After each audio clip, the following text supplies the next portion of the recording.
ಇದ್ದಿಲು ಒಲೆಯಲ್ಲಿ ಅಮ್ಮ ರೊಟ್ಟಿಯನ್ನು ಸುಡುತ್ತಿದ್ದಳು. ಹೊರಗಡೆ ಅಂಗಳದಲ್ಲಿ ತುಂಬ ತಂಪಾದ ಮಂಜು ಕವಿದಿತ್ತು. ಹೀಗಿರುವಾಗ ಇಬ್ಬರು ಸಹೋದರರು ಮತ್ತು ಚಿಕ್ಕ ತಂಗಿ ಎಲ್ಲರೂ ಒಲೆಯ ಬಳಿಯೇ ರೊಟ್ಟಿಯನ್ನು ತಿನ್ನಲು ಕುಳಿತುಕೊಂಡರು.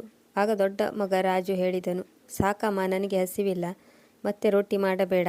ಆಗ ಅಮ್ಮ ಹೇಳಿದಳು, ಮಗ, ನಿನ್ನಂಥ ಪುಂಡ ಹೈದರು ಸರಿಯಾಗಿ ಊಟ ಮಾಡದಿದ್ದರೆ ಕೆಲಸ ಹೇಗೆ ಮಾಡುತ್ತೀರಿ? ಈಗ ನೀವಿಬ್ಬರು ಅಣ್ಣ ತಮ್ಮಂದಿರು ಪಟ್ಟಣಕ್ಕೆ ಹೋಗುತ್ತಿದ್ದೀರಾ ಎಂದ ಮೇಲೆ ನಿಮ್ಮ ಆರೋಗ್ಯವನ್ನು ನೀವೇ ಚೆನ್ನಾಗಿ ನೋಡಿಕೊಳ್ಳಬೇಕು. ಹೌದಮ್ಮ, ನೀನು ಚಿಂತೆ ಮಾಡಬೇಡ, ನಾವೇನು ಹಾಲು ಕುಡಿಯೋ ಮಕ್ಕಳಲ್ಲ ಎಂದು ಹೇಳುತ್ತಾ ರಾಜು ಲೋಟ ಎತ್ತಿಕೊಂಡು ಎದ್ದು ಕೈ ತೊಳೆಯಲು ಹೋದನು ಮತ್ತು ಕೋಣೆಗೆ ಹೋಗಿ ಪಟ್ಟಣಕ್ಕೆ ಹೋಗಲು ತಯಾರಿಯಲ್ಲಿ ತೊಡಗಿಕೊಂಡನು. 2 ದಿನಗಳ ನಂತರ ಹಳ್ಳಿಯ ಮಣ್ಣಿನಲ್ಲಿ ಬೆಳೆದಂಥ ರಾಜು ಮತ್ತು ಆನಂದ್ ಈಗ ದೂರದ ಪಟ್ಟಣಕ್ಕೆ ಹೊರಟು ಬಂದರು. ಹಳ್ಳಿಯಲ್ಲಿ ಅವರ ಪೂರ್ವಜರ ಮನೆ ಇತ್ತು. ಹಳ್ಳಿಯಲ್ಲಿ ಅವರ ತಂದೆ ತಾಯಿ ಮತ್ತು ತಂಗಿ ಉಳಿದುಕೊಂಡಿದ್ದರು. ರಾಜು ಹೆಚ್ಚೇನೂ ಓದಿರಲಿಲ್ಲ, ಆದರೆ ಅವನ ಚಾಲಾಕಿತನದ ಮುಂದೆ ಹೆಚ್ಚು ಹೆಚ್ಚು ಓದಿದವರು ಕೂಡ 7 ಬಾರಿ ರಾಮನನ್ನು ಕಾಣಬೇಕಾಗಿತ್ತು. ಅವರ ತಮ್ಮ ಆನಂದ್ ಕೂಡ ತನ್ನ ಗ್ರ್ಯಾಜುಯೇಷನ್ ಪಾಸ್ ಮಾಡಿ ಪಟ್ಟಣಕ್ಕೆ ಹೊರಟು ಬಂದಿದ್ದನು. ರಾಜು ಕೆಲವು ತಿಂಗಳುಗಳವರೆಗೆ ಕಾಂಟ್ರಾಕ್ಟರ್ ಬಳಿ ಎಲೆಕ್ಟ್ರಿಷಿಯನ್ ಕೆಲಸ ಮಾಡತೊಡಗಿದನು. ಕ್ರಮೇಣ ಅವನಿಗೆ ಈ ಕೆಲಸದ ಇಂಚಿಂಚು ಮಾಹಿತಿ ಲಭ್ಯವಾಯಿತು. ಆನಂತರ ಒಂದು ದಿನ ಅವನು ಕಾಂಟ್ರಾಕ್ಟ್ ಲೈಸೆನ್ಸ್ ಮಾಡಿಕೊಂಡನು. ನೋಡುತ್ತಿದ್ದಂತೆ ಅವನು ಈಗ ಪ್ರಥಮ ದರ್ಜೆಯ ಕಾಂಟ್ರಾಕ್ಟರ್. ಈಗ ರಾಜುವಿಗೆ ವಿದ್ಯುತ್ ಶಕ್ತಿ ವಿಭಾಗದಲ್ಲಿ ದೊಡ್ಡ ದೊಡ್ಡ ಕಾಂಟ್ರಾಕ್ಟ್ ದೊರೆಯತೊಡಗಿತ್ತು ಮತ್ತು ಪಟ್ಟಣದ ದೊಡ್ಡ ದೊಡ್ಡ ಜನರೊಂದಿಗೆ ಅವರ ಸಂಪರ್ಕ ಬೆಳೆಯಿತು. ಮತ್ತೊಂದು ಕಡೆ ಆನಂದ್ ಕೂಡ ಹಿಂದೆ ಬಿದ್ದಿರಲಿಲ್ಲ. ಅವನು ಓದುವುದರಲ್ಲೂ ಕೂಡ ಮೊದಲಿನಿಂದಲೂ ಬುದ್ಧಿವಂತನಾಗಿದ್ದನು. ಪಟ್ಟಣಕ್ಕೆ ಬಂದವನು ಮೊದಲು ಮಕ್ಕಳಿಗೆ ಟ್ಯೂಷನ್ ಹೇಳಿಕೊಡಲು ಶುರು ಮಾಡಿದನು. ಕ್ರಮೇಣ ಅವನಿಗೆ ಎಷ್ಟೊಂದು ಸಫಲತೆ ದೊರೆಯಿತೆಂದರೆ ಕ್ರಮೇಣ ಅವನು ತನ್ನದೇ ಆದ ಒಂದು ದೊಡ್ಡ ಇನ್ಸ್ಟಿಟ್ಯೂಟನ್ನು ಓಪನ್ ಮಾಡಿದನು. ಅದರಲ್ಲಿ ಅವನು ಚೆನ್ನಾಗಿ ಸಂಪಾದಿಸತೊಡಗಿದನು. ಈಗ ಇಬ್ಬರು ಮಕ್ಕಳು ಹಳ್ಳಿಯ ತನ್ನ ತಂದೆ ತಾಯಿಯರಿಗೆ ಅಲ್ಪ ಸ್ವಲ್ಪ ಹಣವನ್ನು ಕೂಡ ಕಳಿಸುತ್ತಿದ್ದರು. ತನ್ನಿಬ್ಬರು ಮಕ್ಕಳು ತಮ್ಮ ಕಾಲ ಮೇಲೆ ತಾವು ನಿಂತುಕೊಂಡಿದ್ದನ್ನು ನೋಡಿ ತಂದೆ ಶಾಂತಣ್ಣ ಅವರು ಗರ್ವದಿಂದ ಬೀಗಿದರು. ಈಗ ಅವರು ತುಂಬ ಜವಾಬ್ದಾರಿಯಿಂದ ತಮ್ಮ ದೊಡ್ಡ ಮಗನಿಗಾಗಿ ಸಂಬಂಧವನ್ನು ಹುಡುಕತೊಡಗಿದರು. ಒಂದು ಕಡೆ ಸಂಬಂಧ ನಿಶ್ಚಯವಾಯಿತು. ಹುಡುಗಿ ತುಂಬ ಸಂಸ್ಕಾರವಂತಳಾಗಿದ್ದಳು. ಪಂಡಿತರು ಜನ್ಮಕುಂಡಲಿಯನ್ನು ಹೊಂದಿಸಿ ನೋಡಿದಾಗ ಎಲ್ಲ ಗುಣಗಳು ಹೊಂದಿಕೆಯಾಗುತ್ತಿವೆ, ಏನು ತೊಂದರೆ ಇಲ್ಲ. ಈಗ ಎಂಗೇಜ್ಮೆಂಟ್ ಶಾಸ್ತ್ರ ಮತ್ತು ಮದುವೆ ಕೂಡ ಮಾಡಿ ಮುಗಿಸಿಬಿಡಿ ಎಂದರು. ಈಗ ಶಾಂತಣ್ಣ ಅವರು ತುಂಬ ಉತ್ಸಾಹದಿಂದ ತನ್ನ ದೊಡ್ಡ ಮಗನಿಗೆ ಫೋನ್ ಮಾಡಿದರು. ಆದರೆ ಚಿಕ್ಕ ಹಳ್ಳಿಯಲ್ಲಿ ವಾಸಿಸುತ್ತಿದ್ದ ರಾಜು ಪಟ್ಟಣಕ್ಕೆ ಯಾವ ರೀತಿ ಹೊಂದಿಕೊಂಡಿದ್ದನೆಂದರೆ ಅವನಲ್ಲಿ ಈಗ ಪಟ್ಟಣದ ಗಾಳಿ ಬೀಸಿತ್ತು. ರಾಜು ಸಿಟಿಗೆ ಬಂದು ಪಟ್ಟಣದ ರೀತಿ ರಿವಾಜುಗಳಲ್ಲಿ ಬದುಕತೊಡಗಿದನು. ಈಗ ಅವನ ದೃಷ್ಟಿಯಲ್ಲಿ ಹಳ್ಳಿಯ ಸಂಬಂಧಿಕರೆಲ್ಲರೂ ಕೆಳಮಟ್ಟದವರಂತೆ ತೋರುತ್ತಿದ್ದರು ಮತ್ತು ತನ್ನ ಆತ್ಮೀಯ ಸ್ನೇಹಿತರಲ್ಲೂ ಕೂಡ ತಾನು ಹುಟ್ಟಿದಾಗಿನಿಂದಲೂ ಶ್ರೀಮಂತ ಎಂದು ಹೇಳಿಕೊಂಡಿದ್ದನು. ಶಾಂತಣ್ಣ ಫೋನ್ನಲ್ಲಿ ಅವನ ಮದುವೆ ಬಗ್ಗೆ ಮಾತನಾಡುತ್ತಿದ್ದಂತೆ ತಕ್ಷಣ ರಾಜು ಸಿಡಿಮಿಡಿಗೊಂಡನು. ಅಪ್ಪಾಜಿ, ನೀವು ನನಗೆ ಹೇಳದೆ ಕೇಳದೆ ನನಗಾಗಿ ಸಂಬಂಧವನ್ನು ಹೇಗೆ ನಿರ್ಧಾರ ಮಾಡಿದ್ರಿ? ನಾನು ಹೇಳುವ ಮಾತನ್ನು ಕೇಳಿ, ನಾನು ಎಂದಿಗೂ ಹಳ್ಳಿಯ ಹುಡುಗಿಯೊಂದಿಗೆ ಮದುವೆ ಮಾಡಿಕೊಳ್ಳುವುದಿಲ್ಲ. ಇಷ್ಟು ಹೇಳಿ ರಾಜು ಫೋನ್ ಇಟ್ಟನು. ತನ್ನ ಮಗನ ಬಾಯಿಂದ ಹೊರಟ ಮಾತುಗಳನ್ನು ಕೇಳಿ ಶಾಂತಣ್ಣ ಅವರಿಗೆ ಇದನ್ನು ನಂಬಲು ಸಾಧ್ಯವಾಗಲೇ ಇಲ್ಲ. ತನ್ನ ಮಗನ ಮಾತು ಕೇಳಿ ಅವರು ತಲೆಯ ಮೇಲೆ ಕೈ ಹೊತ್ತು ಕುಳಿತರು. ಇಡೀ ಪರಿವಾರದವರಿಗೆ ರಾಜುವನ್ನು ಅರ್ಥ ಮಾಡಿಕೊಳ್ಳಲು ಸಾಧ್ಯವಾಗಲಿಲ್ಲ. ಅಷ್ಟಕ್ಕೂ ರಾಜುವಿನ ಬುದ್ಧಿ ಇಷ್ಟೊಂದು ಭ್ರಷ್ಟ ಏಕಾಯಿತು? ಅವನಿಗೆ ತನ್ನ ತಂದೆ ತಾಯಿಯ ಮರ್ಯಾದೆ ಬಗ್ಗೆ ಚಿಂತೆ ಇಲ್ಲವೇ ಎಂದುಕೊಂಡರು. ಹೀಗೆ 2-3 ದಿನಗಳು ಕಳೆಯಿತು. ಅಪ್ಪ ಅಮ್ಮನ ಮನಸ್ಸಿಗೆ ನೆಮ್ಮದಿ ಇರಲಿಲ್ಲ. ಕೊನೆಗೆ ಅಮ್ಮ ತಡೆಯಲಾಗದೆ ಶಾಂತಣ್ಣ ಅವರಲ್ಲಿ ಹೇಳಿದಳು, ರೀ, ನಾನು ನಿಮಗೆ ಒಂದು ಮಾತು ಹೇಳಲೆ? ಒಮ್ಮೆ ನೀವು ರಾಜುವನ್ನು ಒಪ್ಪಿಸಲು ಪಟ್ಟಣಕ್ಕೆ ಅವನ ಬಳಿ ಏಕೆ ಹೋಗಬಾರದು? ಆಗ ಶಾಂತಣ್ಣ ಹೇಳಿದರು, ನೋಡು, ನಾನು ಕೂಡ ಅದನ್ನೇ ಯೋಚಿಸುತ್ತಿದ್ದೆ. ಆದರೆ ನಾನು ಏನು ಮಾಡಲಿ? ನನ್ನಲ್ಲಿ ಹಣವಿಲ್ಲ. ಹೇಗಿದ್ದರೂ ಭರವಸೆ ಅಂತೂ ಇಲ್ಲ. ಆದರೂ 3-4 ದಿನ ತಡೆದು ನೋಡುತ್ತೇನೆ. ಯಾರಿಗೆ ಗೊತ್ತು, ಮಕ್ಕಳು ಅಲ್ಲಿಯವರೆಗೆ ಹಣವನ್ನು ಕಳುಹಿಸಬಹುದು. ರೀ, ಸ್ವಲ್ಪ ಹಣ ನನ್ನ ಬಳಿ ಇದೆ. ನನ್ನ ಮಾತು ಕೇಳಿ. ನಾಳೆ ಬೆಳಗ್ಗಿನ ಗಾಡಿಯಲ್ಲಿಯೇ ಪಟ್ಟಣಕ್ಕೆ ಹೊರಟು ಹೋಗಿ. ಆಗ ಶಾಂತಣ್ಣ ಹೇಳಿದರು, ಎಷ್ಟು ಹೇಳಿದರೂ ನೀನು ಕೇಳುವವಳಲ್ಲ. ಸರಿ, ನಾಳೆ ಶನಿವಾರ. ನಾಳೆ ನಾನು ಮಕ್ಕಳನ್ನು ಭೇಟಿಯಾಗಲು ಹೋಗುತ್ತೇನೆ. ಬ್ರಾಹ್ಮಿ ಮುಹೂರ್ತದಲ್ಲಿ ಶಾಂತಣ್ಣ ಅವರು ಸ್ನಾನ ಮಾಡಿದರು. ಬೆಳಗಿನ ಬಸ್ಸಿನಲ್ಲಿ ರಾಜುವನ್ನು ಭೇಟಿ ಮಾಡಲು ಪಟ್ಟಣಕ್ಕೆ ಹೊರಟು ಬಂದರು. ಪಟ್ಟಣದಲ್ಲಿ ರಾಜು ತನ್ನ ಆತ್ಮೀಯ ಗೆಳೆಯರಲ್ಲಿ ದೊಡ್ಡದಾಗಿ ಹೇಳಿಕೊಂಡಿದ್ದನು, ನಾನೊಬ್ಬ ಆಗರ್ಭ ಶ್ರೀಮಂತ. ನಮ್ಮ ಮನೆಯಲ್ಲಿ ತುಂಬ ಜನ ನೌಕರರು ಕೆಲಸ ಮಾಡುತ್ತಾರೆ ಎಂದು ಹೇಳಿಕೊಂಡಿದ್ದನು. ತನ್ನ ತಮ್ಮ ಆನಂದನಿಗೂ ಕೂಡ ಯಾರಾದರೂ ಕೇಳಿದರೆ ಇದನ್ನೇ ಎಲ್ಲರಲ್ಲೂ ಹೇಳುವಂತೆ ಹೇಳಿದ್ದನು. ಆದರೆ ಒಮ್ಮೆ ಸತ್ಯ ಎದುರಿಗೆ ಬಂದಾಗ ಜನರಿಗೆ ನಮ್ಮ ಮೇಲೆ ವಿಶ್ವಾಸ ಹೊರಟು ಹೋಗಲು ಒಂದು ಕ್ಷಣ ಕೂಡ ಬೇಕಾಗುವುದಿಲ್ಲ ಎಂದು ರಾಜುಗೆ ಗೊತ್ತಿರಲಿಲ್ಲ. ರಾಜು ನೀಡಿದ ಅಡ್ರೆಸ್ಸನ್ನು ಎಲ್ಲರಲ್ಲಿಯೂ ಕೇಳುತ್ತಾ ಶಾಂತಣ್ಣನವರು ರಾಜುನ ಆಫೀಸ್ ಹತ್ತಿರದ ಗೇಟ್ಗೆ ಬಂದು ತಲುಪಿದರು. ಹೊರಗಡೆ ಕುಳಿತ ಗಾರ್ಡ್ನಲ್ಲಿ ಶಾಂತಣ್ಣ ಕೇಳಿದರು, ರಾಜು ಇಲ್ಲೇ ಇರುತ್ತಾನೆಯೇ? ಆಗ ಗಾರ್ಡ್ ಕೇಳಿದನು, ನೀವು ಯಾರು? ಸಾಹೇಬರು ನಿಮಗೆ ಹೇಗೆ ಗೊತ್ತು? ಆಗ ಶಾಂತಣ್ಣ ಹೇಳಿದರು, ನಾನು ಅವರ ತಂದೆ. ಆದರೆ ಅವನು ಎಲ್ಲಿಯೂ ಕಾಣಿಸುತ್ತಿಲ್ಲವಲ್ಲ? ಶಾಂತಣ್ಣ ಅವರ ಮಾತು ಕೇಳಿ ಗಾರ್ಡ್ ಒಮ್ಮೆ ಅವರ ಕಡೆಗೆ ನೋಡಿದನು. ಏಕೆಂದರೆ ಇವರು ಸಾಹೇಬರ ತಂದೆ ಎಂದು ಅವನಿಗೆ ನಂಬಲು ಕೂಡ ಸಾಧ್ಯವಾಗಲಿಲ್ಲ. ಮತ್ತೆ ಸಾವರಿಸಿಕೊಂಡು ಗಾರ್ಡ್ ಹೇಳಿದನು, ಸಾಹೇಬರು ಯಾವುದೊಂದು ಮೀಟಿಂಗ್ಗೆ ಹೋಗಿದ್ದಾರೆ. ನಾನು ಈಗಲೇ ಅವರಿಗೆ ಫೋನ್ ಮಾಡಿ ನೀವು ಬಂದಿದ್ದೀರಿ ಎಂದು ಹೇಳುತ್ತೇನೆ. ಆಗ ಶಾಂತಣ್ಣವರು ಗಾರ್ಡ್ನಲ್ಲಿ ಕೇಳಿದರು, ಹಾಗಾದರೆ ಆನಂದನಾದರೂ ಮನೆಯಲ್ಲಿ ಇರಬಹುದಲ್ಲವೇ? ಅವನನ್ನಾದರೂ ಕರೆ ಎಂದಾಗ ಶಾಂತಣ್ಣವರ ಮಾತು ಕೇಳಿ ಗಾರ್ಡ್ ಹೇಳಿದನು, ಚಾಚಾ, ಇದು ಅವರ ಮನೆಯಲ್ಲ, ಇದು ಅವರ ಆಫೀಸ್ ಆಗಿದೆ. ಸಾಹೇಬರು ತನ್ನ ತಮ್ಮನ ಜೊತೆಗೆ ಹಿಂದಿನ ಬಿಲ್ಡಿಂಗ್ನಲ್ಲಿ ವಾಸ ಮಾಡುತ್ತಾರೆ. ನಡೆಯಿರಿ, ನಾನು ನಿಮ್ಮನ್ನು ಅಲ್ಲಿಗೆ ಬಿಟ್ಟು ಬರುತ್ತೇನೆ ಎಂದು ಹೇಳುತ್ತಾ ಗಾರ್ಡ್ ಶಾಂತಣ್ಣನವರ ಕೈಯಿಂದ ಅವರ ಬ್ಯಾಗನ್ನು ಎತ್ತಿಕೊಂಡು ಅವರನ್ನು ಜೊತೆ ಕರೆದುಕೊಂಡು ಆ ಬಿಲ್ಡಿಂಗ್ ಕಡೆಗೆ ಬಂದನು. ಸ್ವಲ್ಪ ಹೊತ್ತಿನಲ್ಲಿ ಅವರಿಬ್ಬರು ರಾಜುವಿನ ಫ್ಲ್ಯಾಟ್ಗೆ ಬಂದು ತಲುಪಿದರು. ಮನೆಯ ಕರೆಗಂಟೆಯನ್ನು ಒತ್ತಿದಾಗ ಆನಂದ್ ಬಾಗಿಲನ್ನು ತೆರೆದನು. ಆಕಸ್ಮಿಕವಾಗಿ ತನ್ನ ತಂದೆಯನ್ನು ಬಾಗಿಲ ಬಳಿ ನೋಡಿ ಆನಂದ್ ತುಂಬ ಖುಷಿಯಾದನು. ಅವನು ತನ್ನ ತಂದೆಯ ಕಾಲಿಗೆ ಬಿದ್ದು ಗಾರ್ಡ್ಗೆ ಬ್ಯಾಗ್ ತೆಗೆದುಕೊಂಡು ಒಳಕ್ಕೆ ಹೋಗಲು ಹೇಳಿದನು. ಫ್ಲಾಟ್ನ ಒಳಗೆ ಬಂದು ತಲುಪುತ್ತಿದ್ದಂತೆ ಶಾಂತಣ್ಣವರ ಕಣ್ಣುಗಳು ಅರಳಿದವು. ಇಷ್ಟೊಂದು ಭವ್ಯವಾದ ಮನೆಯನ್ನು ತನ್ನ ಜೀವನದಲ್ಲಿ ಮೊದಲ ಬಾರಿಗೆ ಶಾಂತಣ್ಣ ನೋಡುತ್ತಿದ್ದರು. ಆನಂದನು ತನ್ನ ತಂದೆಯನ್ನು ಕುಳಿಸಿಕೊಂಡು ಅವರಿಗೆ ಚಹಾ ತಿಂಡಿಯನ್ನು ಕೊಟ್ಟನು ಮತ್ತು ಬಂದಿರುವ ವಿಷಯವೇನೆಂದು ಕೇಳಿದನು. ಆಗ ಶಾಂತಣ್ಣನವರು ಅವನಿಗೆ ಎಲ್ಲ ವಿಷಯನೂ ಹೇಳಿದರು. ಆದರೆ ಆನಂದ್ ತನ್ನ ದೊಡ್ಡ ಅಣ್ಣನ ವಿಷಯದಲ್ಲಿ ಮೂಗು ತುರಿಸುವ ಹಾಗಿರಲಿಲ್ಲ ಮತ್ತು ಹೇಳಿದನು, ಅಪ್ಪಾಜಿ, ನೀವೀಗ ಆರಾಮ್ ತೆಗೆದುಕೊಳ್ಳಿ.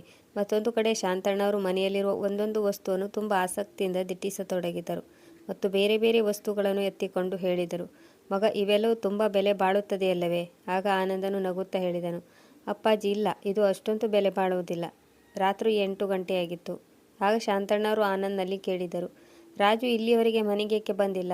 ಆನಂದ್ ಹೇಳಿದನು, ಅರ್ಜೆಂಟ್ ಕೆಲಸವಿರುತ್ತದೆ, ಆದ್ದರಿಂದ ಯಾವಾಗಲೂ ರಾಜಣ್ಣ ತಡವಾಗಿ ಮನೆಗೆ ಬರುತ್ತಾರೆ ಎಂದು ಹೇಳುತ್ತಾ ಆನಂದ್ ರಾತ್ರಿ ಅಡುಗೆ ತಯಾರಿಯಲ್ಲಿ ತೊಡಗಿದನು. ಮತ್ತೆ ಶಾಂತಣ್ಣವರು ಅವರ ತಾಯಿ ಮಾಡಿಕೊಟ್ಟಿದ್ದ ತಿಂಡಿಯನ್ನು ನೀಡುತ್ತಾ ಆನಂದಿಗೆ ಹೇಳಿದರು, ನಿನ್ನ ಅಮ್ಮ ಹಳ್ಳಿಯ ತುಪ್ಪದ ಲಡ್ಡುವನ್ನು ಮಾಡಿಕೊಟ್ಟಿದ್ದಾಳೆ. ಇದು ನಿಮ್ಮಿಬ್ಬರಿಗೂ ತುಂಬ ಇಷ್ಟ ಅಲ್ಲವೇ? ಆಗ ಆನಂದ್ ಒಲ್ಲದ ಮನಸ್ಸಿನಿಂದ ಚೀಲವನ್ನು ತೆಗೆದುಕೊಳ್ಳುತ್ತಾ ಹೇಳಿದನು, ಏನಪ್ಪಾಜಿ, ಸುಮ್ಮನೆ ಇಷ್ಟೆಲ್ಲ ಹೊತ್ಕೊಂಡು ಬಂದಿದ್ದೀರಲ್ಲ, ಈಗ ನಾವು ಇದನ್ನೆಲ್ಲ ತಿನ್ನುವುದಿಲ್ಲ. ಆನಂದನ ಮಾತು ಕೇಳಿ ತಂದೆಯ ಮುಖ ಬಿಳಿಚಿಕೊಂಡಿತ್ತು. ಆನಂದನ ಮಾತುಗಳಿಂದ ಅವರು ಹಳ್ಳಿಯ ಸಂಬಂಧವನ್ನು ಕಡಿದುಕೊಂಡಿದ್ದಾರೆಂದು ಅವರಿಗೆ ಭಾಸವಾಯಿತು ಮತ್ತು ಹೇಳಿದರು, ಮಗ, ನಾನಂತೂ ಬೇಡ ಎಂದೇ ಹೇಳಿದ್ದೆ, ಆದರೆ ನಿಮ್ಮಮ್ಮ ಇದ್ದಾಳಲ್ಲ, ಅವಳೆಲ್ಲಿ ಕೇಳುತ್ತಾಳೆ? ಪಟ್ಟಣದಲ್ಲಿ ಇದೆಲ್ಲ ದೊರೆಯುವುದಿಲ್ಲ ಎಂದು ತನ್ನ ಮಕ್ಕಳ ಬಗ್ಗೆ ಅವಳು ತುಂಬ ಕಾಳಜಿ ವಹಿಸುತ್ತಾಳೆ. ಆದ್ದರಿಂದ ಇದನ್ನು ತೆಗೆದುಕೊಂಡು ಬಂದೆ. ಇಷ್ಟು ಹೇಳಿ ಶಾಂತಣ್ಣ ಅವರು ಬಟ್ಟೆಯನ್ನು ಚೇಂಜ್ ಮಾಡಲು ಹೊರಟು ಹೋದರು ಮತ್ತು ಬನಿಯನ್ ಮತ್ತು ಧೋತಿಯನ್ನು ತೊಟ್ಟುಕೊಂಡು ವರಾಂಡದಲ್ಲಿ ತಿರುಗಾಡತೊಡಗಿದರು. ಆನಂದನು ತನ್ನ ತಂದೆಯನ್ನು ಈ ಸ್ಥಿತಿಯಲ್ಲಿ ನೋಡಿ ತಕ್ಷಣ ಓಡೋಡಿ ಬಂದನು. ಮತ್ತೆ ಹೇಳಿದನು, ಅಪ್ಪಾಜಿ, ನೀವು ಎಂಥ ಬಟ್ಟೆನೂ ತೊಟ್ಟಿದ್ದೀರಿ? ಇದು ಪಟ್ಟಣ, ನಿಮ್ಮ ಹಳ್ಳಿಯಲ್ಲ. ನೀವು ಈಗಲೇ ಒಳಕ್ಕೆ ಬನ್ನಿ. ಯಾರಾದರೂ ನೋಡಿದರೆ ಏನು ಹೇಳಬಹುದು? ಯಾರೋ ಹಳ್ಳಿಯ ಗುಗ್ಗು ಇಲ್ಲಿಗೆ ಬಂದಿದ್ದಾರೆ ಎನ್ನಬಹುದು. ಇದನ್ನು ಕೇಳಿ ಶಾಂತಣ್ಣ ಅವರಿಗೆ ಸುಮ್ಮನಿರಲು ಆಗಲಿಲ್ಲ. ಅವರು ಹೇಳಿದರು, ಮಗ, ಹಳ್ಳಿಯವರು ಬಂದರೆ ಏನಾಯಿತು? ಅವರು ನನ್ನನ್ನು ಹಳ್ಳಿಯ ಗುಗ್ಗು ಎಂದು ಕರೆದರೆ ನನ್ನ ಗೌರವವೇನೂ ಕಡಿಮೆಯಾಗುವುದಿಲ್ಲ. ನಾವಂತೂ ಇಡೀ ಜೀವನ ಕಷ್ಟಪಟ್ಟು ನಿಮ್ಮನ್ನು ಸಾಕಿ ಬೆಳೆಸಿದ್ದೇವೆ ಮತ್ತು ಇಂದು ನೀವು 4 ಕಾಸು ಸಂಪಾದಿಸುತ್ತಿದ್ದೀರಾ ಎಂದ ಮಾತ್ರಕ್ಕೆ ನಿಮಗೆ ನಿಮ್ಮ ಗೌರವದ ಪ್ರಶ್ನೆ ಮೂಡಿತೇನು? ಇಷ್ಟು ಹೇಳಿ ಶಾಂತಣ್ಣ ಅವರು ಕೋಣೆಯೊಳಗೆ ಬಂದರು. ಕೋಣೆಯೊಳಗೆ ಬರುತ್ತಿದ್ದಂತೆ ಆನಂದನು ಅವನ ಬ್ಯಾಗಿನಿಂದ ಅವನ ಕುರ್ತಾ ಪೈಜಾಮನ್ನು ತೆಗೆದು ನೀಡಿದನು ಮತ್ತು ಹೇಳಿದನು, ಅಪ್ಪಾಜಿ, ನೀವಂತೂ ಕಾರಣವಿಲ್ಲದೆ ಸಿಟ್ಟು ಮಾಡಿಕೊಳ್ಳುತ್ತಿದ್ದೀರಿ. ತಗೊಳ್ಳಿ, ಬಟ್ಟೆಯನ್ನು ತೊಟ್ಟುಕೊಳ್ಳಿ ಮತ್ತು ಆರಾಮಾಗಿ ತಿರುಗಾಡಿ. ಸ್ವಲ್ಪ ಹೊತ್ತಿನಲ್ಲಿ ಅಣ್ಣ ಕೂಡ ಬರಬಹುದು. ಒಂದು ವೇಳೆ ಅವರು ನಿಮ್ಮನ್ನು ಈ ವೇಷದಲ್ಲಿ ನೋಡಿದರೆ ನಿಮ್ಮ ಜೊತೆ ನನಗೂ ಕೂಡ ಚೆನ್ನಾಗಿ ಬೆಂಡೆತ್ತುತ್ತಿದ್ದರು. ಹೌದಾ? ಈಗ ನೀನು ನನಗೆ ನನ್ನ ಮಗನ ಬಗ್ಗೆ ಹೇಳಿ ಹೆದರಿಸುತ್ತಿದ್ದೀಯಾ? ನೋಡು ಮಗ, ನಾನು ನಿನ್ನಷ್ಟು ಓದಿದವನಲ್ಲ, ಆದರೂ ನಾನು ನಿನ್ನ ಅಪ್ಪ. ನಿಮ್ಮ ಈ ಎಲ್ಲ ಕಟ್ಟುಪಾಡುಗಳನ್ನು ನಾನೆಂದು ಸಹಿಸುವುದಿಲ್ಲ. ಈ ಮಾತನ್ನು ಕೇಳಿ ಆನಂದನಿಗೆ ತಾನಾಡಿದ ಮಾತುಗಳ ಬಗ್ಗೆ ನಾಚಿಕೆಯಾಯಿತು ಮತ್ತು ಅವನು ಹೇಳಿದನು, ಅಪ್ಪಾಜಿ, ನನ್ನದು ತಪ್ಪಾಯಿತು. ಇದೆಲ್ಲವನ್ನು ಬಿಟ್ಟು ಬಿಡಿ. ನೀವು ಮುಖ ತೊಳೆದುಕೊಳ್ಳಿ, ನಾನು ನಿಮಗೆ ಊಟವನ್ನು ಬಡಿಸುತ್ತೇನೆ. ಆಗ ಶಾಂತಣ್ಣನವರು ಕೈಕಾಲು ಮುಖ ತೊಳೆದು ಬಾತ್ರೂಮಿಂದ ಹೊರಕ್ಕೆ ಬಂದರು ಮತ್ತು ಕೇಳಿದರು, ಮಗ, ಈ ಮನೆಯಲ್ಲಿ ದೇವರ ಕೊಣೆ ಎಲ್ಲಿದೆ? ನಾನು ಈಗ ಪೂಜೆ ಮಾಡಬೇಕು. ಆಗ ಆನಂದ್ ಹೇಳಿದನು, ಮುಂದಿನ ಪರದೆಯನ್ನು ಸರಿಸಿ ಎಂದನು. ಶಾಂತಣ್ಣನವರು ಕಿಟಕಿಯ ಪರದೆಯನ್ನು ಸರಿಸಿದಾಗ ಬೀದಿಯ ಮತ್ತೊಂದು ಕೋಣೆಯಲ್ಲಿ ವಿಶಾಲವಾದ ದೊಡ್ಡ ಮಂದಿರವಿತ್ತು.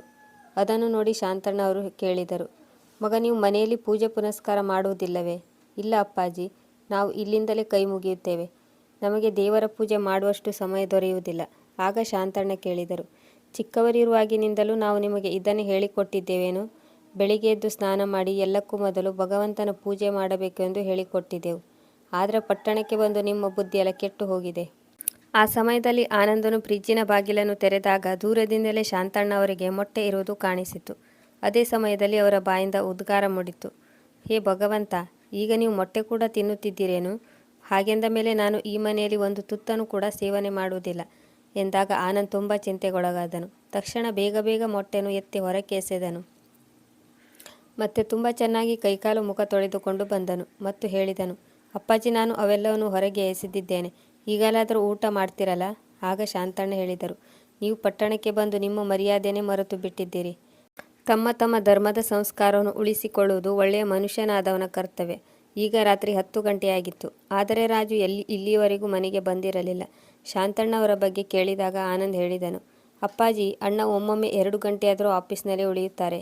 ಆಗ ಶಾಂತಣ್ಣ ಕೇಳಿದರು, ಅವನು ಶರಾಬು ಕುಡಿಯುತ್ತಾನೇನು ಎಂದಾಗ ಆನಂದ್ ತಲೆ ಬಗ್ಗಿಸಿದನು ಮತ್ತು ಮಾತನ್ನು ಮರೆಸುತ್ತಾ ಹೇಳಿದನು, ನೀವು ಊಟ ಮಾಡಿ, ಊಟ ತಣ್ಣಗಾಗುವುದು.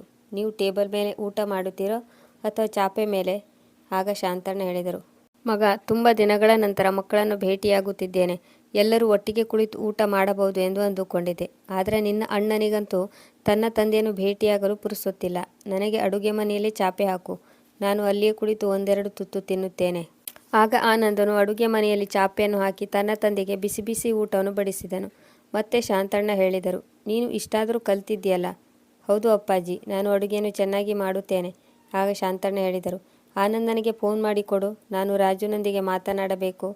ತನ್ನ ಅಣ್ಣನೊಂದಿಗೆ ಮಾತನಾಡಲು ಆನಂದ್ ಫೋನ್ ಮಾಡಿದನು. ಆದರೆ ಶಾಂತಣ್ಣ ಅವರೊಂದಿಗೆ ಮಾತನಾಡಲು ಇಷ್ಟಪಟ್ಟಿದ್ದಾರೆ ಎಂದು ತಿಳಿದಾಗ ಫೋನ್ ಕಟ್ ಮಾಡಿದನು. ಆಗ ಶಾಂತಣ್ಣ ಹೇಳಿದರು, ಸರಿ ಮಗನೇ, ಇಲ್ಲಿವರೆಗೂ ನಾನು ಹಣದ ಮುಂದೆ ಅಪ್ಪನೂ ದೊಡ್ಡವನಲ್ಲ, ಅಣ್ಣನೂ ದೊಡ್ಡವನಲ್ಲ ಎಂದು ನಾನು ಕೇಳಿ ತಿಳಿದುಕೊಂಡಿದ್ದೆ. ಅವರಿಬ್ಬರೂ ರಾತ್ರಿ 12 ಗಂಟೆಯವರೆಗೂ ರಾಜುವಿನ ದಾರಿ ಕಾದರು. ಆಗ ತಕ್ಷಣ ಶಾಂತಣ್ಣನವರು ಎದ್ದು ನಿಂತು ತನ್ನ ಚಿಕ್ಕ ಮಗ ಆನಂದ್ನಲ್ಲಿ ಹೇಳಿದರು, ಮಗ, ನಿನ್ನ ಅಣ್ಣನಿಗೆ ಅರ್ಧ ಗಂಟೆ ತನ್ನ ತಂದೆಯನ್ನು ಭೇಟಿಯಾಗಲು ಇಲ್ಲಿಗೆ ಬರಲು ಸಾಧ್ಯವಿಲ್ಲವೆಂದ ಮೇಲೆ ಅವನಿಗೆ ಅಂತಹ ಯಾವ ಅರ್ಜೆಂಟ್ ಕೆಲಸವಿದೆ? ನಾನು ನೋಡಿಯೇ ಬಿಡುತ್ತೇನೆ. ನನ್ನನ್ನು ಈಗಲೇ ಅವನ ಬಳಿ ಕರೆದುಕೊಂಡು ಹೋಗು ಎಂದು ಹೇಳುತ್ತಾ ಶಾಂತಣ್ಣವರು ತನ್ನ ಧೋತಿಯನ್ನು ಉಡತೊಡಗಿದರು ಮತ್ತು ಹೇಳಿದರು, ಅವನು ದೊಡ್ಡ ಮನುಷ್ಯನಾಗಿದ್ದಾನೆ ಎಂದ ಮೇಲೆ ನಾನು ಕೂಡ ಒಮ್ಮೆ ಆ ದೊಡ್ಡ ಸಾಹೇಬರನ್ನು ಭೇಟಿ ಮಾಡಿ ಬರುತ್ತೇನೆ. ಇಷ್ಟು ದೂರ ಬಂದಿದ್ದೇನೆ ಎಂದ ಮೇಲೆ ಇನ್ನು ಸ್ವಲ್ಪ ಹತ್ತಿರ ಹೋಗಲು ನನಗೇನು ಅಭ್ಯಂತರವಿಲ್ಲ. ಈಗ ಆನಂದನಿಗೆ ಏನು ಮಾಡಬೇಕೆಂದು ಅರ್ಥವಾಗಲಿಲ್ಲ. ಅವನು ಯೋಚಿಸತೊಡಗಿದನು. ಈ ಸಮಯದಲ್ಲಿ ಅಣ್ಣನಿಗೆ ಮೈ ಮೇಲೆ ಪ್ರಜ್ಞೆ ಇರುವುದಿಲ್ಲ. ನನಗಂತೂ ಬೈದೇ ಬೈಯುತ್ತಾನೆ. ಒಂದು ವೇಳೆ ಅಪ್ಪಾಜಿ ಕೂಡ ಈ ಪರಿಸ್ಥಿತಿಯಲ್ಲಿ ಅವನನ್ನು ನೋಡಿದರೆ ಅನರ್ಥವೇ ಆಗುವುದು. ಈಗ ಅವರ ಮುಂದೆ ಬಾವಿ ಇತ್ತು, ಹಿಂದೆ ಪ್ರಪಾತವಿತ್ತು.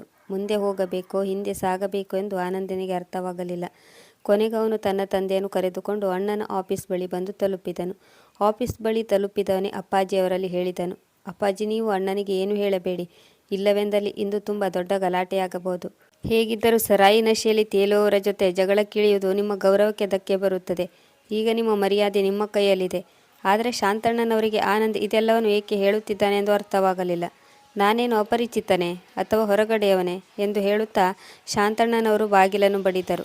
ಒಳಗಡೆಯಿಂದ ರಾಜು ಬಾಗಿಲನ್ನು ತೆರೆದವನೇ ತನ್ನ ತಂದೆಯನ್ನು ನೋಡುತ್ತಿದ್ದಂತೆ ಸಿಟ್ಟಿನಿಂದ ಕಿರುಚಾಡಿದನು, ನೀವು ಯಾರು? ಈ ಸಮಯದಲ್ಲಿ ನನ್ನ ಆಫೀಸ್ ಬಳಿ ಏನು ಮಾಡುತ್ತಿದ್ದೀರಿ? ಆಗ ಆನಂದ್ ಹೇಳಿದನು, ಅಣ್ಣ, ನೀವೇನು ಮಾತನಾಡುತ್ತಿದ್ದೀರಿ? ಅಪ್ಪಾಜಿ ಊರಿನಿಂದ ನಿಮ್ಮನ್ನು ಭೇಟಿಯಾಗಲು ಬಂದಿದ್ದಾರೆ. ಅಪ್ಪಾಜಿ? ಇವರು ಯಾರ ಅಪ್ಪಾಜಿ? ನಮ್ಮ ಅಪ್ಪಾಜಿ ಅಂತೂ ಹಳ್ಳಿಯ ದೊಡ್ಡ ಮನುಷ್ಯರು. ಈ ಹಳ್ಳಿಯ ಗುಗ್ಗು ನನ್ನ ತಂದೆಯಲ್ಲ. ನನಗನಿಸುತ್ತಿದೆ ನಾನು ಸರಾಯಿ ಕುಡಿದಿದ್ದೇನೆ, ಆದರೆ ನಶೆ ಮಾತ್ರ ನಿನಗೆ ಏರಿದೆ. ರಾಜುವನ್ನು ಈ ಪರಿಸ್ಥಿತಿಯಲ್ಲಿ ನೋಡಿ ಶಾಂತಣ್ಣನವರ ಪಿತ್ತ ನೆತ್ತಿಗೇರಿತು. ತಕ್ಷಣ ಅವರು ಖಡಕ್ಕಾಗಿ ಏರು ಧ್ವನಿಯಲ್ಲಿ ಹೇಳಿದರು, ನಾಚಿಕೆ ಇಲ್ಲದವನೇ, ನಿನ್ನ ಸ್ವಂತ ತಂದೆಯನ್ನು ಕೂಡ ಗುರುತಿಸಲಾಗದಷ್ಟು ಸರಾಯಿಯ ನಶೆ ಏರಿದೆಯೇನು? ಶಾಂತಣ್ಣನವರ ಏರು ಧ್ವನಿಯನ್ನು ಕೇಳಿ ಒಳಗಡೆ ಇದ್ದ ಇಬ್ಬರು ನವತರುಣರು ಹೊರಗಡೆ ಬಾಗಿಲ ಬಳಿ ಬಂದು ತಲುಪಿದರು. ಆನಂದನ ಬಳಿ ಬಂದು ಕೇಳಿದರು, ಈ ಹಳ್ಳಿಯ ಮುದುಕ ಯಾರು? ಈ ಸರಿರಾತ್ರಿಯಲ್ಲಿ ನಮ್ಮ ಕಾಂಟ್ರಾಕ್ಟರ್ ಸಾಹೇಬರಿಗೆ ಏಕೆ ತೊಂದರೆ ನೀಡುತ್ತಿದ್ದಾನೆ? ಅವರ ಈ ಮಾತು ಕೇಳಿ ಶಾಂತಣ್ಣನವರಿಗೆ ಇನ್ನೂ ಸಿಟ್ಟು ಬಂದಿತ್ತು.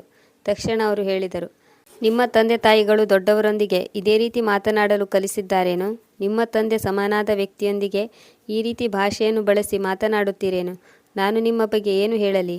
ನನ್ನ ಬಳಿಯ ನಾಣ್ಯವೇ ಚಲಾವಣೆಗೆ ಬಾರದ ಮೇಲೆ ಬೇರೆಯವರ ಬಗ್ಗೆ ಹೇಗೆ ಮಾತನಾಡಲಿ? ವಾಸ್ತವದಲ್ಲಿ ರಾಜುವಿನ ಗೆಳೆಯರಿಗೆ ಅವನ ಮನೆಯವರು ಶ್ರೀಮಂತರೆಂದಷ್ಟೇ ಗೊತ್ತಿತ್ತು. ಆದ್ದರಿಂದ ಇವನ್ಯಾರೋ ರಾಜುವಿನ ಕೈ ಕೆಳಗೆ ಕೆಲಸ ಮಾಡುವ ಆಳೆಂದು ತಿಳಿದುಕೊಂಡರು ಮತ್ತು ರಾಜುವಿನಲ್ಲಿ ಹೇಳಿದರು, ಸರ್, ಇವರದ್ದೇನೇ ಲೆಕ್ಕ ಇದ್ದರೂ ಚುಕ್ತಾ ಮಾಡಿ, ಆದಷ್ಟು ಬೇಗ ಇವನನ್ನು ಇಲ್ಲಿಂದ ಹೊರಗೆ ಕಳಿಸಿ, ನಮಗೆ ಎಂಜಾಯ್ ಮಾಡಲು ಕಿರಿಕಿರಿಯಾಗುತ್ತಿದೆ. ಆಗ ರಾಜು ಹೇಳಿದನು, ನಿಮಗಂತೂ ಗೊತ್ತೇ ಇದೆ, ಇಂಥವರು ಕೆಲಸ ಏನೂ ಮಾಡೋದಿಲ್ಲ ಮತ್ತು ಹಣ ಕೇಳಲು ಮಾತ್ರ ಸರಿಯಾದ ಸಮಯಕ್ಕೆ ಬಂದು ಬಿಡುತ್ತಾರೆ. ಇಲ್ಲಿಂದ ಹೊರಟು ಹೋಗು.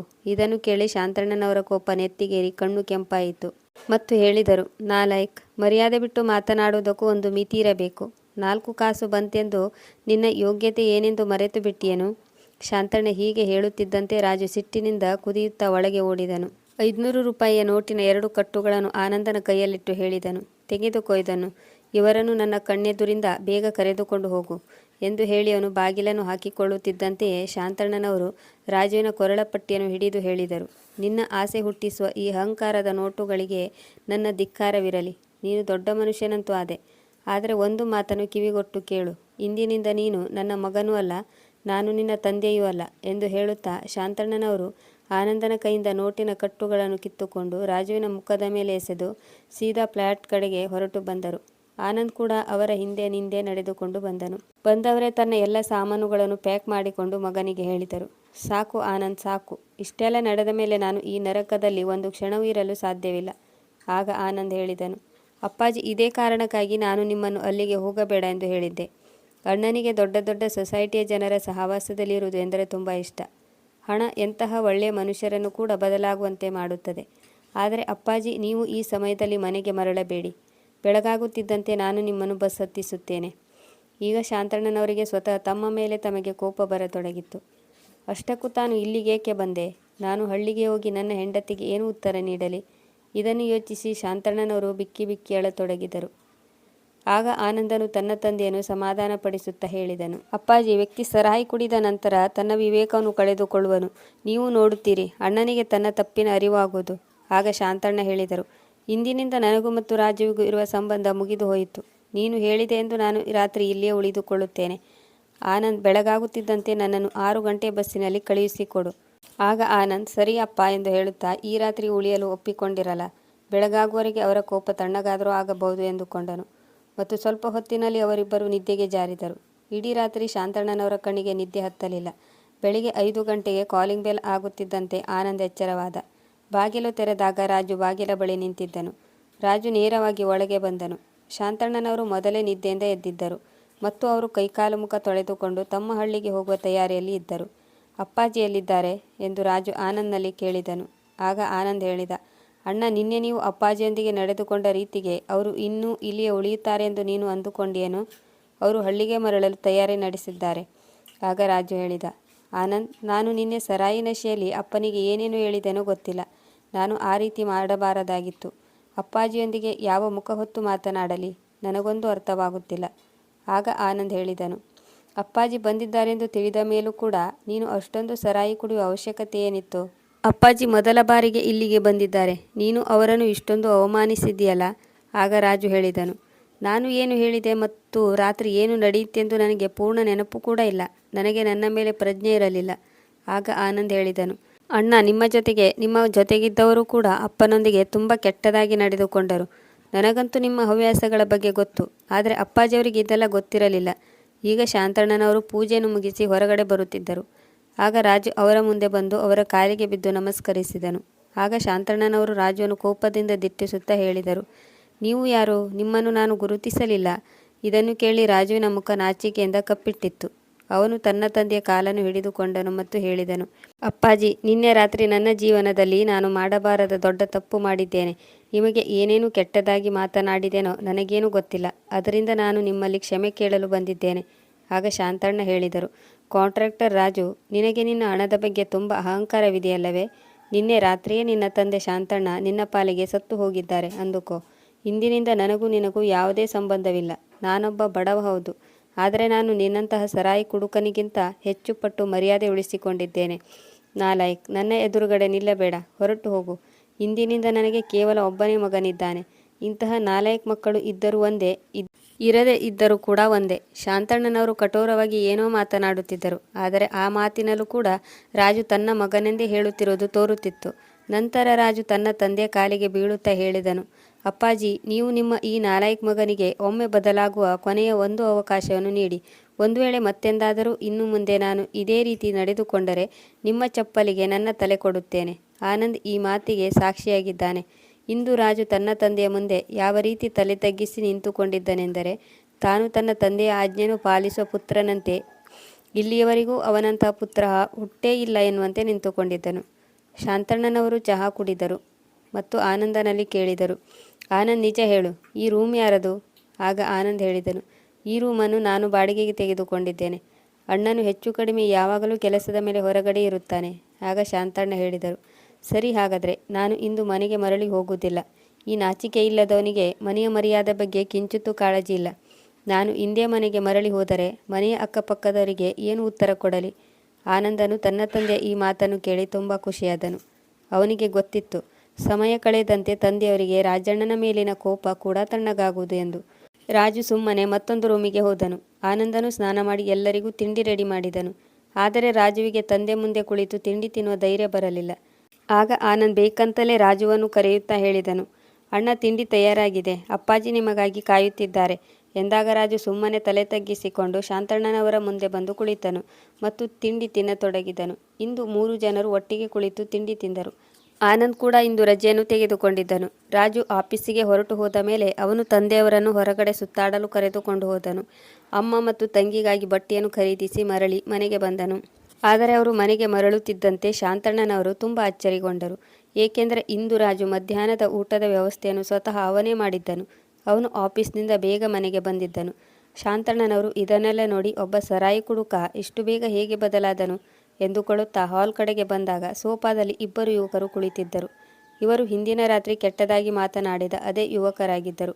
ಒಳಗಡೆ ಬರುತ್ತಿದ್ದಂತೆ ತಕ್ಷಣ ಆ ಯುವಕರಿಬ್ಬರು ಶಾಂತಣ್ಣನವರ ಕಾಲಿಗೆ ಬಿದ್ದರು. ಆಗ ಶಾಂತಣ್ಣ ಹೇಳಿದರು, ನನಗೆ ನೀವು ಯಾರು ಎಂದು ಗೊತ್ತಿಲ್ಲ.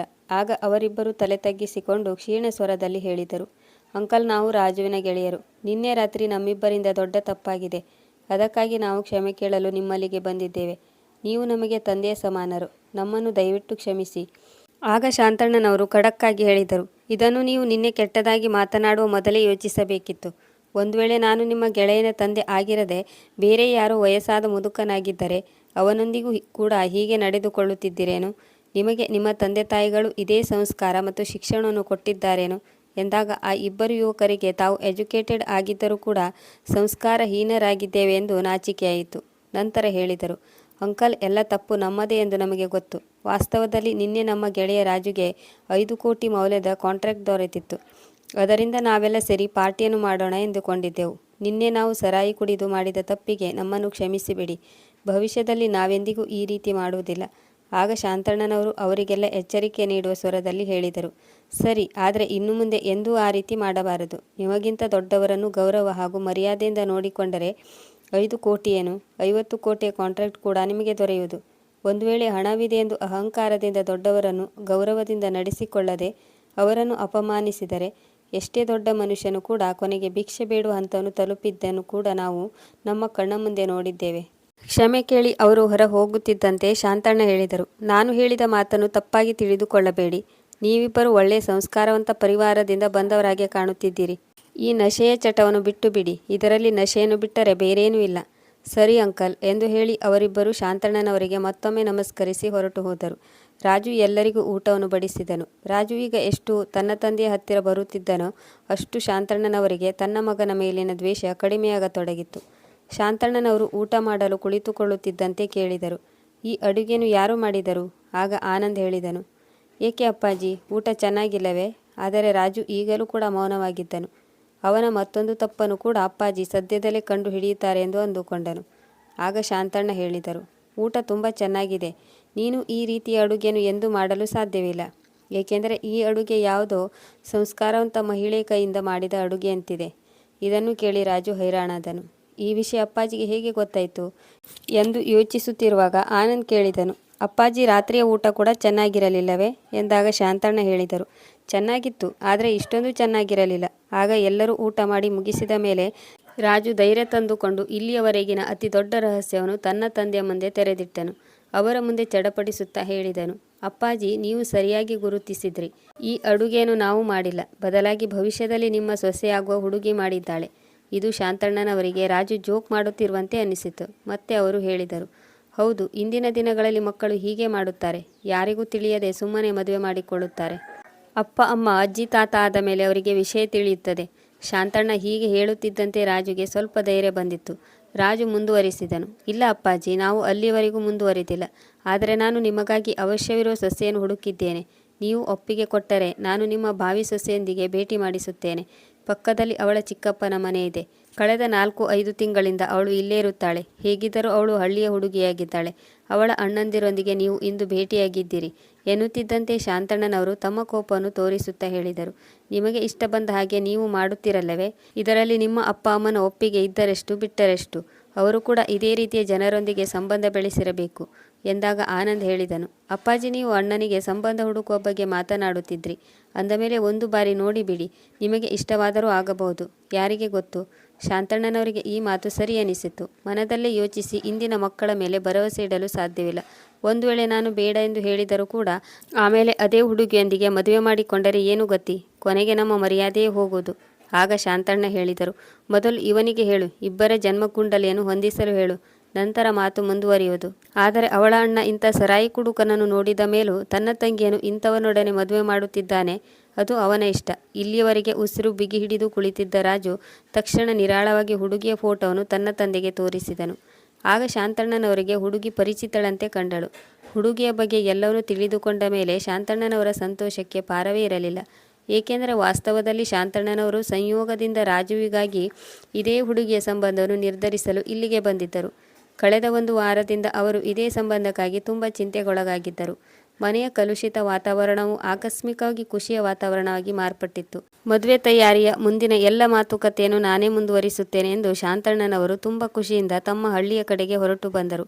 ವೀಕ್ಷಕರೇ, ಇದು ಒಂದು ಸತ್ಯ ಘಟನೆ ಆಧಾರಿತ ಕಥೆಯಾಗಿದ್ದು ಇದರಲ್ಲಿ ಎಲ್ಲವನ್ನು ನೈಜವಾಗಿ ವಿವರಿಸಲಾಗಿದ್ದು, ನಿಮಗೆ ಈ ಕತೆ ಹೇಗೆ ಅನಿಸಿತು ಕಮೆಂಟ್ ಮೂಲಕ ನಮಗೆ ತಿಳಿಸಿ. ಮತ್ತು ಕತೆ ಇಷ್ಟವಾಗಿದ್ದಲ್ಲಿ ಇದಕ್ಕೊಂದು ಲೈಕ್ ಕೊಡಿ, ಶೇರ್ ಮಾಡಿ ಮತ್ತು ಸಬ್ಸ್ಕ್ರೈಬ್ ಮಾಡಿ. ಮುಂದಿನ ಕಥೆಯೊಂದಿಗೆ ಮತ್ತೆ ಭೇಟಿಯಾಗೋಣ. ಕತೆ ಕೇಳಿದ್ದಕ್ಕೆ ಧನ್ಯವಾದಗಳು.